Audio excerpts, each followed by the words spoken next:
Hello बच्चों, last class में हम लोग काइनेटिक्स की फर्स्ट ऑर्डर रिएक्शन की बात कर रहे थे। फर्स्ट ऑर्डर काइनेटिक्स में देख रहे थे कि कैसे फार्मूले वगैरह होते हैं, क्या डेरिवेशन थे उनके, और कैसे कंसंट्रेशन का वेरिएशन होता है, कंसंट्रेशन टाइम के साथ कैसे चेंज कर रहा था, क्या फार्मूले वगैरह आ रहे थे, तो सब डिस्कस किए थे हम लोग उसमें। तो वहाँ पर फर्स्ट ऑर्डर रिएक्शन की हम लोग जब बात किए थे तो एक फार्मूला निकल के आया था रेट कांस्टेंट का। फर्स्ट ऑर्डर रिएक्शन के लिए हम लोग फार्मूला डिराइव किए थे रेट कांस्टेंट। तो रेट कांस्टेंट के लिए जो फार्मूला था that is equal to K is equal to 2.303 upon T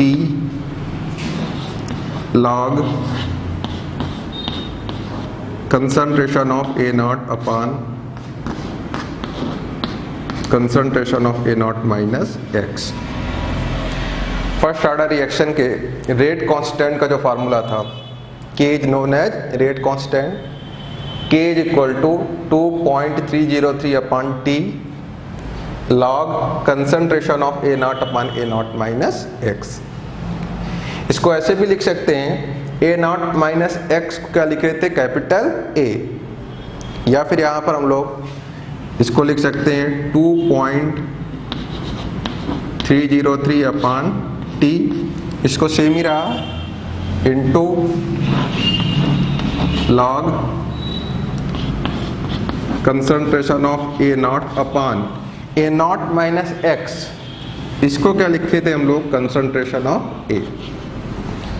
short में ऐसे भी लिखते हैं A naught माइनस एक्स का को हम लोग लिखते हैं किससे रिप्लेस करते हैं, A से। और इसका मतलब क्या होता है, A naught क्या था, A naught की बात करें, this is the initial concentration. A naught क्या था, this is the initial concentration. और A naught minus x, A naught minus X, that is the remaining concentration।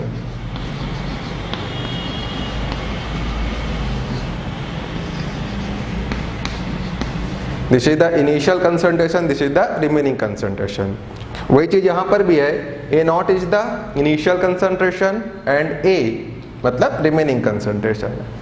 तो आप चाहे ऐसे फार्मूला यूज करिए या फिर इसी को शॉर्ट में लिख सकते हैं A, ठीक है। तो फार्मूला क्या हो बनता है आपका, K इज इक्वल टू मतलब rate constant, K is equal to 2.303 upon T, T is the time, T is the time into log initial concentration upon remaining concentration.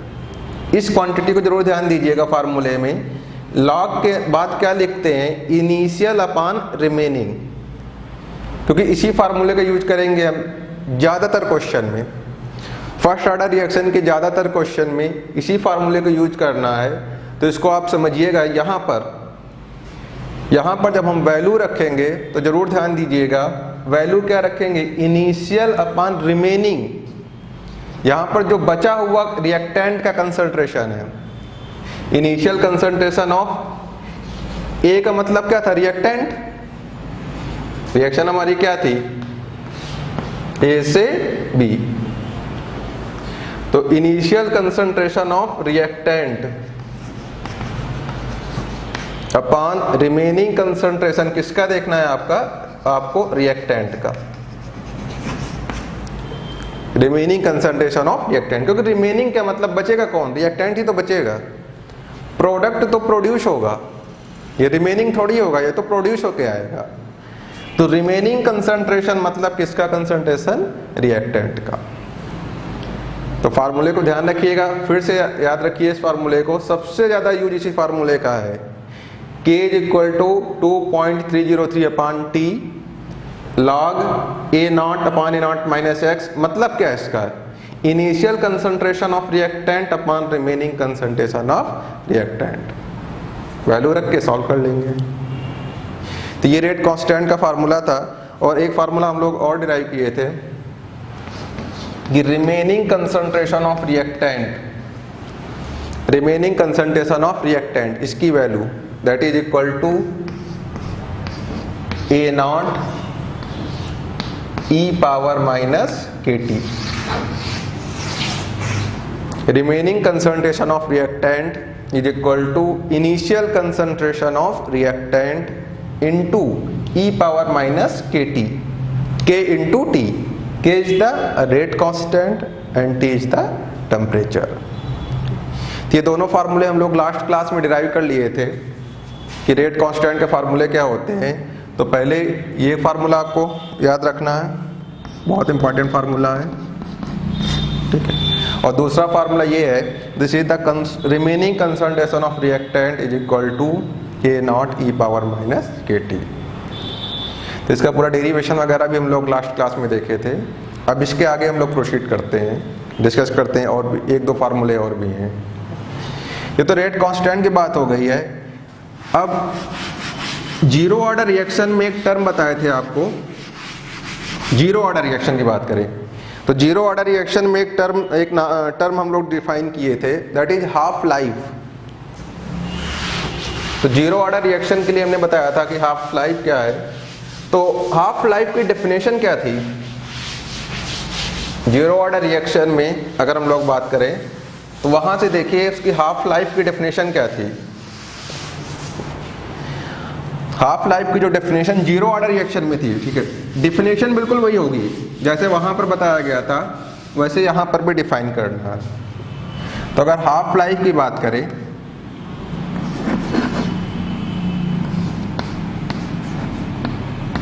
Half life इसको डिनोट करते हैं, किससे डिनोट करते थे? T half, या फिर half मतलब आधा, कितने परसेंट खत्म हो जाए, दैट इज 50%। तो हाफ लाइफ को दो तरीके से डिनोट करते हैं, टी हाफ, इसका भी मतलब सिंबल क्या है, हाफ लाइफ। इसके दो सिंबल है, टी हाफ या टी 50%। दोनों क्या डिनोट करते हैं, मतलब हाफ लाइफ। अब हाफ लाइफ की डेफिनेशन क्या थी? अगर हम लोग ध्यान करें जीरो ऑर्डर रिएक्शन से, जीरो ऑर्डर रिएक्शन की बात करें तो हाफ लाइफ की डेफिनेशन देखिए वहां पर क्या थी। हाफ लाइफ वो टाइम है, क्या डेफिनेशन हम लोग लिखे थे? हाफ लाइफ वो टाइम है जिसमें half of the reactant is converted into product. Half life क्या थी? हाफ लाइफ वो टाइम है जिसमें half of the reactant, reactant कितना है, time T is equal to 0 पर ए नॉट है। हाफ ऑफ रिएक्टेंट, आधा रिएक्टेंट कितना हो जाएगा, A by 2 is converted into product. मतलब ए नॉट बाई 2 किस में कन्वर्ट हो गया, प्रोडक्ट। प्रोडक्ट मतलब बी में, is known as half life. क्या था? Half life is the time in which आधा रिएक्टेंट कहां चला गया, प्रोडक्ट में। तो रिएक्टेंट कितना बचा, हाफ, आधा। ये कितना बचा, आधा। आधा रिएक्टेंट प्रोडक्ट में है, ये भी कितना हो जाएगा, आधा। तो अगर हमने कहा कि इनिशियल, शुरुआत में रिएक्टेंट ए नॉट है, अगर time T is equal to T half ले ले, यानी एक हाफ लाइफ के बाद, हाफ लाइफ के बाद ये आधा, इसका आधा कितना हुआ, ए नॉट बाई 2।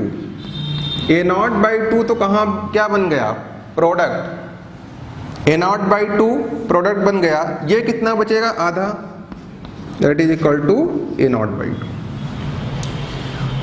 जब time T is equal to T half है तब इनके कंसंट्रेशन लिखा हमने, रिएक्टेंट और प्रोडक्ट के। तो रिएक्टेंट का कंसंट्रेशन कितना आ गया, ए नॉट बाई 2। प्रोडक्ट कंसंट्रेशन कैसा कितना हो गया, ए नॉट बाई 2। और ये दोनों कंसंट्रेशन कैसे लिखे, हाफ लाइफ की डेफिनेशन से। ये दोनों कंसंट्रेशन हाफ लाइफ की डेफिनेशन से। हाफ लाइफ वो टाइम है जिसमें आधा रिएक्टेंट, इसका आधा क्या है, ए नॉट बाई 2, किसमें कन्वर्ट हो जाए, प्रोडक्ट में। तो ए नॉट बाई 2 प्रोडक्ट बन गया, ये कितना बचेगा, ए नॉट बाई 2, क्योंकि आधा चला गया प्रोडक्ट में तो आधा ही तो बचेगा ये। तो ये हमारे पास आ गया कि जब time T is equal to T half है, time T is equal to T half, तो बी बन के कितना आ गया, ए नॉट बाई 2। और ए बचा कितना है, ए नॉट बाई 2। बी बन के आ गया ए नॉट बाई 2, ए बचा कितना है, ए नॉट बाई 2।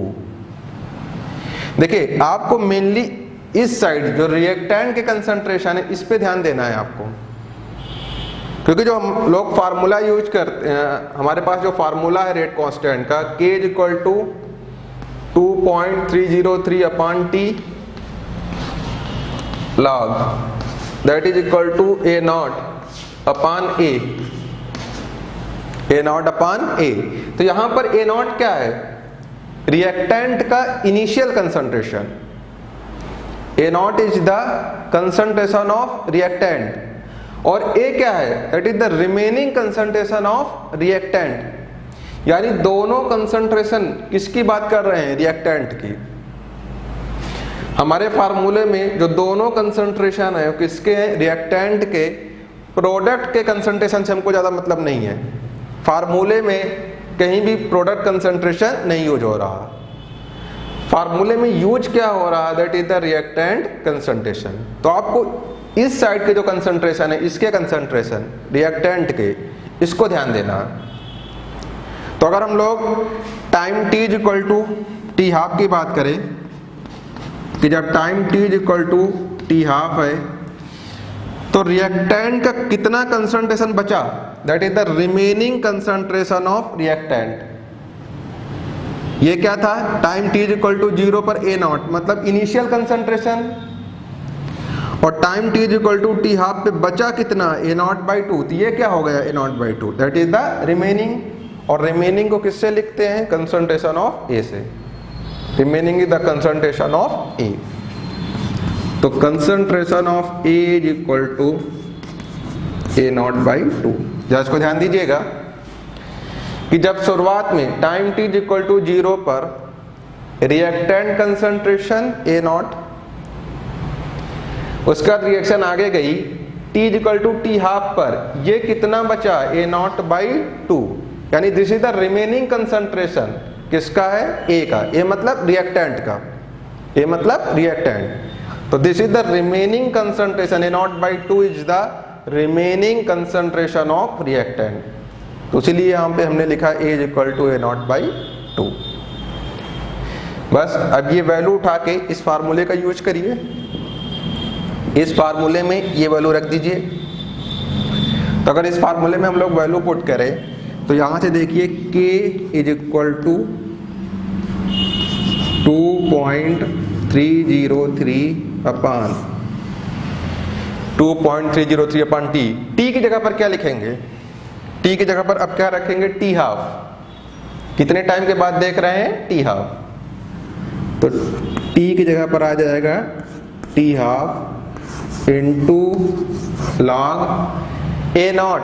A नॉट मतलब इनिशियल कंसंट्रेशन। तो इनिशियल कंसंट्रेशन कितना है, A naught upon concentration of A, और कंसंट्रेशन ऑफ A की वैल्यू क्या है, A नॉट बाई 2। यहाँ पे रख दीजिए concentration of A is equal to A naught upon, उस फार्मूले का यूज किया, वैल्यू रख दिया हमने। T की जगह पर क्या रखेंगे, T half, initial concentration A not and remaining concentration. Remaining concentration कितना हो जाएगा, A नॉट बाई 2। A की value A naught by 2, value रख दिया। अब इसको सॉल्व करोगा, इसको हम लोग सॉल्व करें तो K is equal to 2.303 upon T half into log T half log A naught. ये 2 न्यूमरेटर में चला जाएगा, ये 2 की अगर बात करें तो ये क्या हो जाएगा, A not into 2 upon A not. A naught upon A naught by 2 है, इसको लिख सकते हैं 2 ऊपर चला गया तो क्या बन जाएगा, A not into 2 upon A not. अब यहां से देखिए A नॉट और A नॉट कैंसिल हो गया, तो यहां से आपके पास फार्मूला आ गया K is equal to 2.303 into क्या बचेगा यहाँ पर लॉग, केवल क्या बचा log 2 अपॉन टी हाफ। तो यहां से k की वैल्यू आ गई 2.303 log 2 अपॉन टी हाफ। किसकी वैल्यू निकालना है हमको, हाफ लाइफ की, टी हाफ की। किसकी बात कर रहे हैं हम लोग, टी हाफ की। तो टी हाफ को इस साइड ले आते हैं, k को उधर ले आते हैं, तो यहां से लिख सकते हैं T half is equal to 2.303 log 2 अपॉन k। T half is equal to 2.303 log 2 अपॉन k। तो देखिए हाफ लाइफ का फार्मूला आ गया आपके पास 2.303 log 2 अपॉन k। k क्या है, rate constant. T half is the half life, 2.303 into log 2। इसको नोट करिए। फिर यहाँ पर अब एक फार्मूला हम लोग और चेंज कर सकते हैं इसको कि log 2 की वैल्यू रख दो, log 2 की वैल्यू रख दें। log की वैल्यू हम लोग आयनिक इक्विलिब्रियम में लिखे थे पूरी 1 से लेकर 10 तक। अभी थोड़ी देर बाद फिर से लिख देंगे। तो log 2 की वैल्यू, अगर जिसको नहीं पता है, log 2 की वैल्यू होती है 0.3 होती है 0.301 एग्जैक्ट वैल्यू इसकी 0.301, बट इसको हम लोग 0.3 ले सकते हैं, दैट इज 0.3। तो आप इसको नोट करिए, फिर ये वैल्यू रखेंगे हम लोग, वैल्यू रख के सॉल्व करेंगे।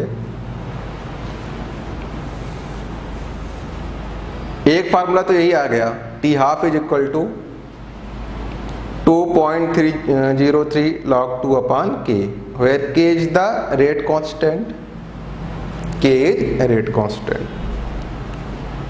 बस यहाँ पे log 2 की वैल्यू रख दीजिएगा।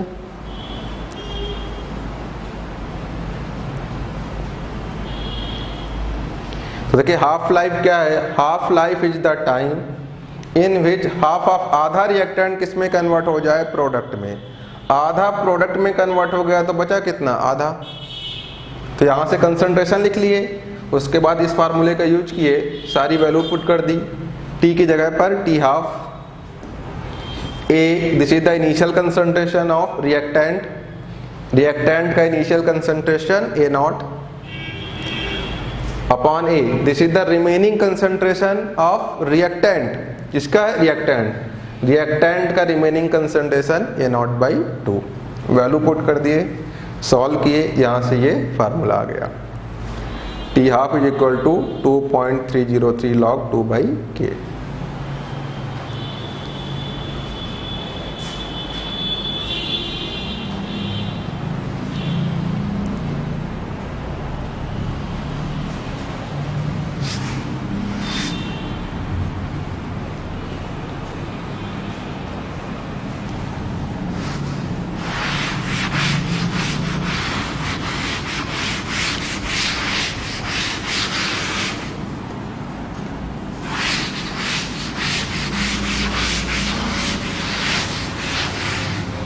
देखिए अगर log 2 की यहाँ पर वैल्यू रखें हम लोग, log 2 की वैल्यू रखेंगे तो फार्मूला बनेगा T half is equal to 2.303 into 0.301। log की अगर वैल्यू रख दें 0.301 अपान के, 2.303 log 2 की जगह पे रख दिया 0.301 अपान के।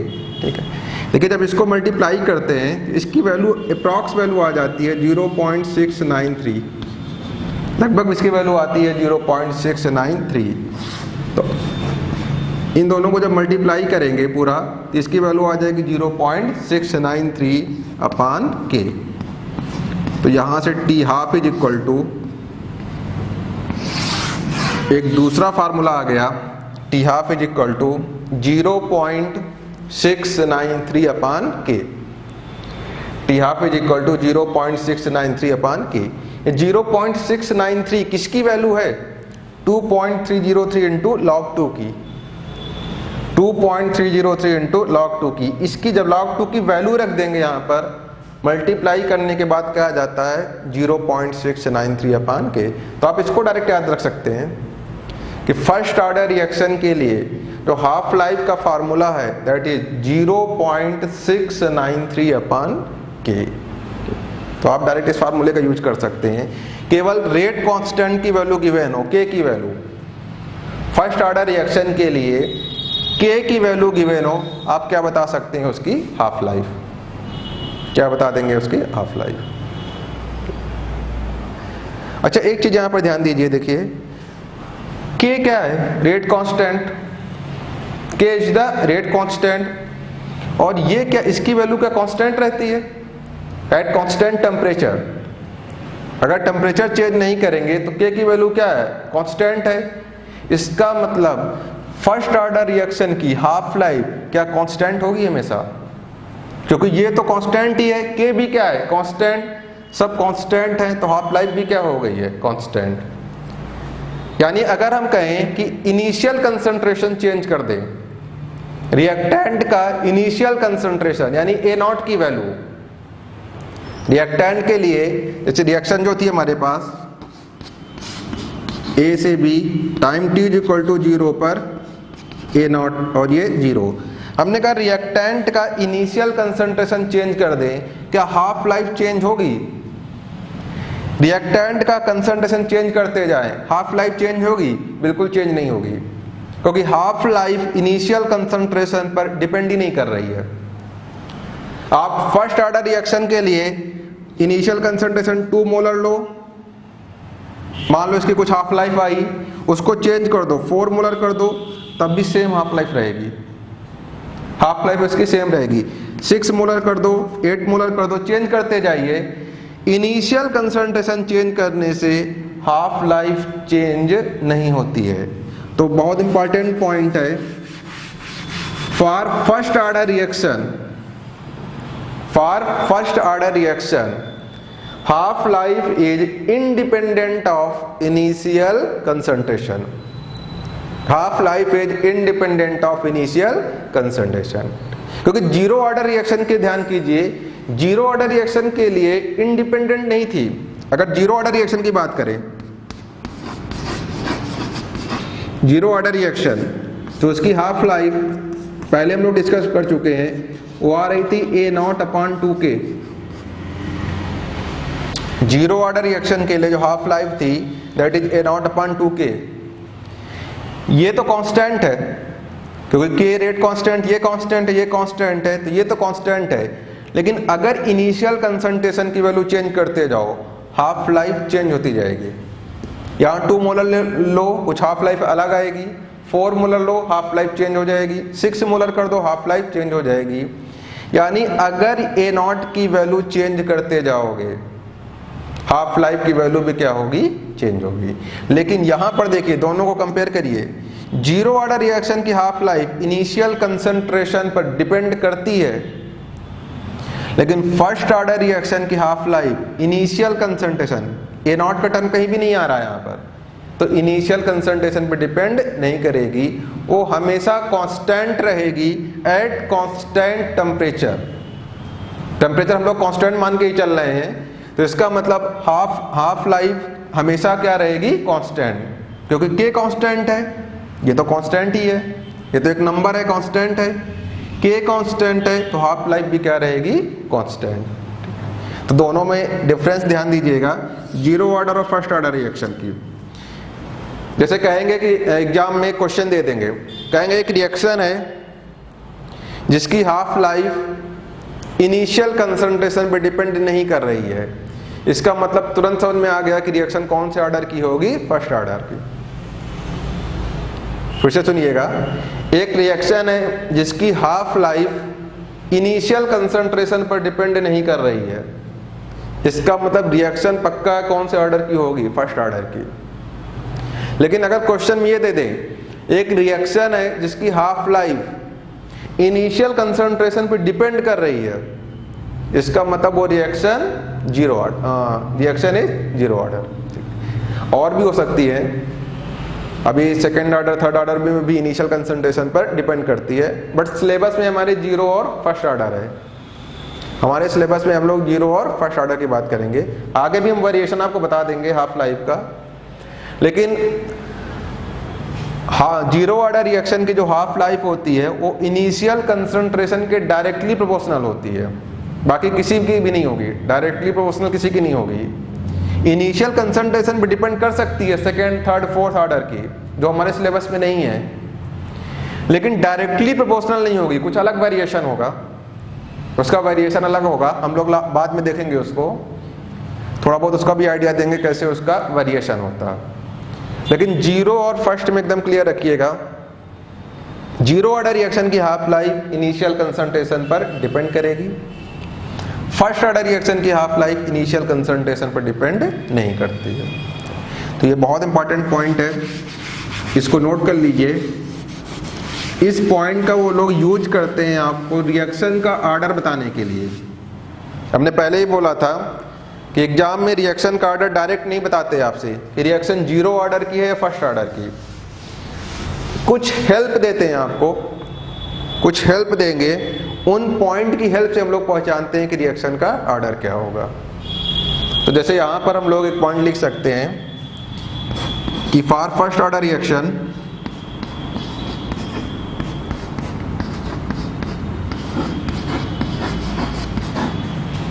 for first order reaction half life यानी T half is independent of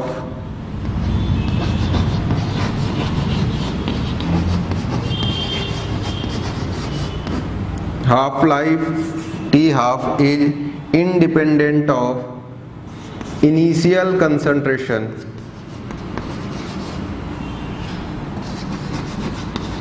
half life is independent of initial concentration of reactant, जिसको हम लोग किससे डिनोट करते हैं, ए नॉट से। Half life is independent of initial concentration of reactant, जिसको denote करते हैं ए नॉट से।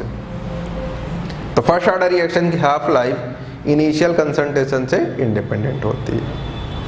इस पॉइंट को ध्यान रखिएगा आप। और फार्मूला क्या होता है, 0.693 अपान के। फर्स्ट ऑर्डर रिएक्शन की हाफ लाइफ का फार्मूला है 0.693 अपान के।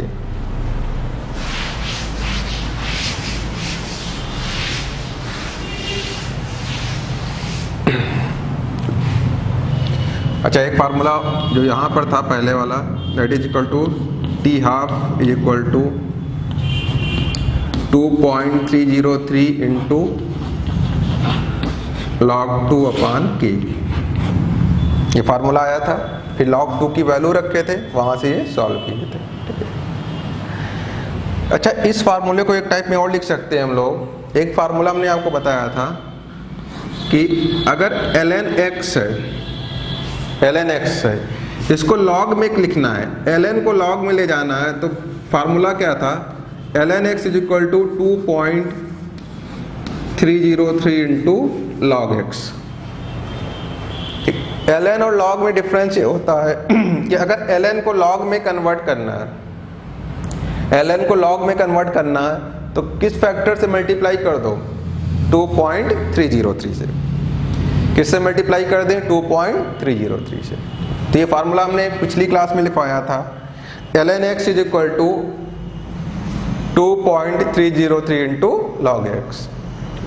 अच्छा, यहां पे अगर x की जगह पर 2 रख दें, इस फार्मूले की हेल्प से अगर ln 2 की वैल्यू लिखें, यानी x की जगह पे क्या रख दिया, 2, तो यहां पर भी x की जगह पे क्या रख दीजिए, 2। तो ये क्या बन जाएगा, 2.303 इंटू log 2, 2.303 इंटू log 2। इसी फार्मूले की हेल्प से ln x के इससे ln 2 की वैल्यू लिखी, ln2 is equal to 2.303 into ln2 is equal to 2.303 into log 2। ठीक है, जरा इस टर्म को देखिए 2.303 इंटू log 2। ठीक है, 2.303 इंटू log 2 क्या दोनों सेम ही है? तो यहां से 2.303 इंटू log 2 को क्या लिख सकते हैं? ln2। तो इस टर्म को रिप्लेस करके हम लोग लिख सकते हैं that is equal to ln2 by that is ln2 by K. तो एक दूसरा फार्मूला आ गया हाफ लाइफ का, T half is equal to ln2 upon K. ये क्या formula? T half is equal to ln2 upon K, या फिर T half is equal to 0.693 upon K.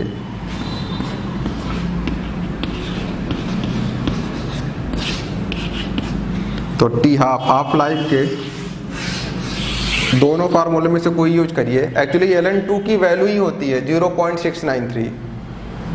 0.693 ये किसकी वैल्यू है? दैट इज ln2 की। ठीक है, बट ये वैल्यू याद नहीं रखनी है सब इतनी, ln2 वगैरह की।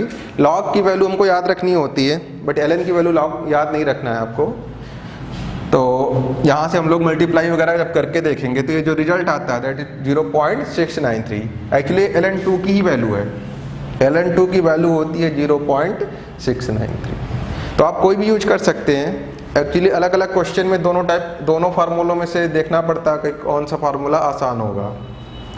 कभी कभी ln से इसकी ये वैल्यू रखने से क्वेश्चन ज़्यादा इजी हो जाता है जब ln के टर्म में गिवन होता है, या फिर इस वैल्यू को रखना पड़ता है हम लोगों को। तो दोनों में से दोनों फार्मूले आपको ध्यान रखने हैं। तो half life first order reaction के लिए ln2 by K 0.693 upon K, ये आ गया हाफ लाइफ का फार्मूला। बहुत इंपॉर्टेंट फार्मूला है फर्स्ट ऑर्डर रिएक्शन के लिए half life.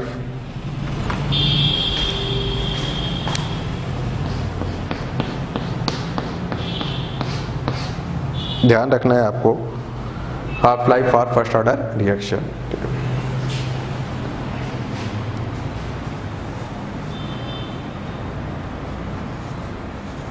T half is equal to ln2 by K 0.693 upon के। उसको नोट करिए, तब तक हम कुछ ln की वैल्यू वगैरह लिख देते हैं। हम लोग उसको आयनिक इक्विलिब्रियम में भी लिख चुके हैं एक बार, लेकिन फिर से जिनको नहीं पता है कुछ वैल्यूज लिख देते हैं।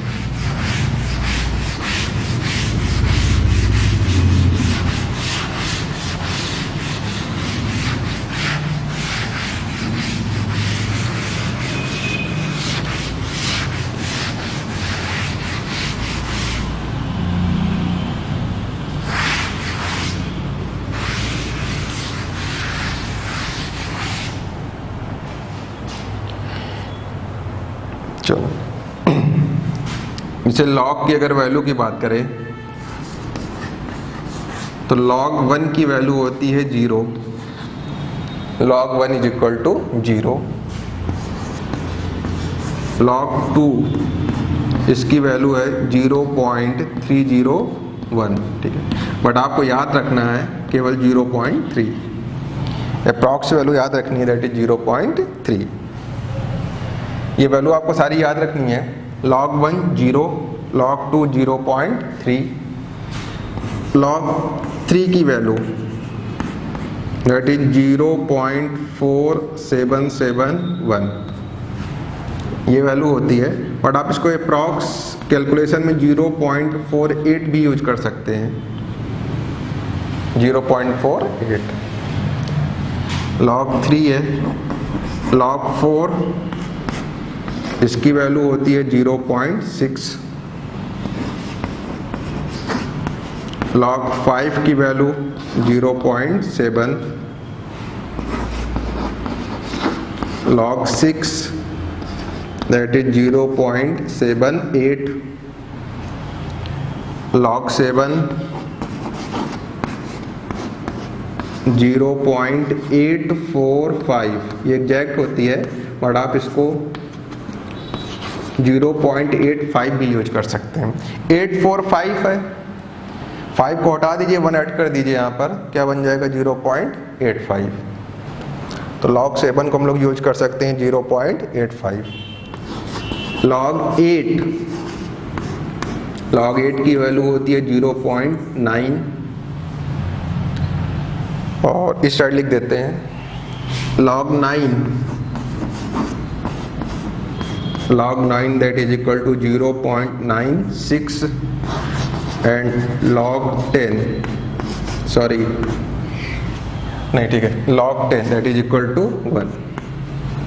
log 10 की value that is equal to 1। तो 1 से लेके 10 तक वैल्यू याद रखनी है आपको log की। log 1, log 2, log 3, log 4, log 5, log 6, log 7, log 8, log 9 and log 10। बस इतनी याद रखिएगा, बाकी तो हम लोग log की वैल्यू कैलकुलेट कर सकते हैं। काइनेटिक्स में तो नॉर्मली इन्हीं में से यूज हो जाती है, लेकिन अगर इनके अलावा भी कुछ आएगा तो वैल्यू हम लोग कैलकुलेट कर लेते हैं। लेकिन ये तो वैल्यू आपको याद रखनी है। 1 से लेकर 10 तक अगर याद रखेंगे तो बहुत हेल्प मिलेगी आपको। आयनिक इक्विलिब्रियम में बहुत यूज होती है, केमिकल में भी कुछ बहुत यूज होती है, काइनेटिक्स में भी बहुत इनका यूज होगा, क्योंकि फर्स्ट ऑर्डर रिएक्शन में फार्मूला ही आता है 2.303/T log A naught upon A naught minus X। तो वहाँ पर भी log की वैल्यू निकालनी पड़ेगी। और आगे इलेक्ट्रोकेमिस्ट्री वगैरह में भी यूज होते हैं, तो ये वैल्यू इनको आप ध्यान रखिएगा। ठीक है, तो ये log की वैल्यूज हैं, इनको नोट कर लीजिए, इनको ध्यान रखिएगा।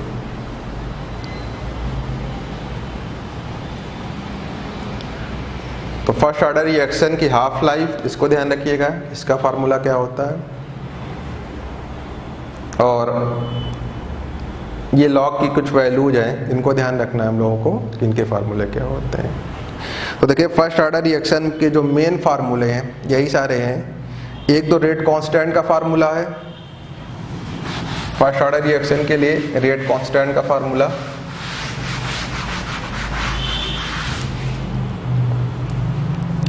that is equal to K is equal to 2.303/T log A naught, that is the initial concentration of reactant upon A। A मतलब remaining concentration of reactant। 2.303/T log A naught upon A, initial concentration of reactant upon remaining concentration of reactant। तो एक तो ये वाला formula rate constant का, इसको आपको याद रखना है, बहुत ज़्यादा इंपॉर्टेंट फार्मूला है।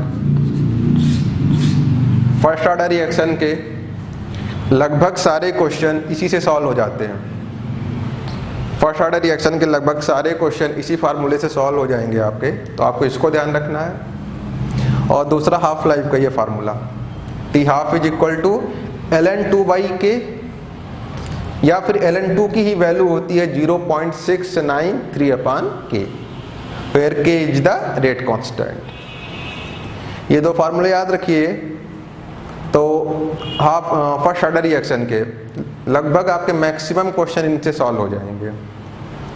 ज़्यादातर क्वेश्चन में बस इन्हीं दोनों फार्मूलों का यूज होगा। ठीक है, तो ये दो फार्मूले तो बहुत इंपॉर्टेंट हैं जो आपको ध्यान रखने हैं।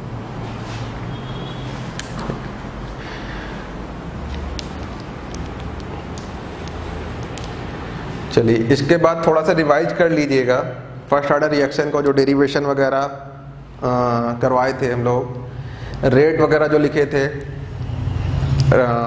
रेट के फार्मूले क्या थे शुरुआत से, क्योंकि अगले लेक्चर में हम लोग ग्राफ वगैरह इनके ड्रा करेंगे। फर्स्ट ऑर्डर रिएक्शन से जीरो ऑर्डर रिएक्शन में हम लोग ग्राफ ड्रा किए थे कि half life, initial concentration, reactant concentration, इन सब के ग्राफ क्या होते हैं।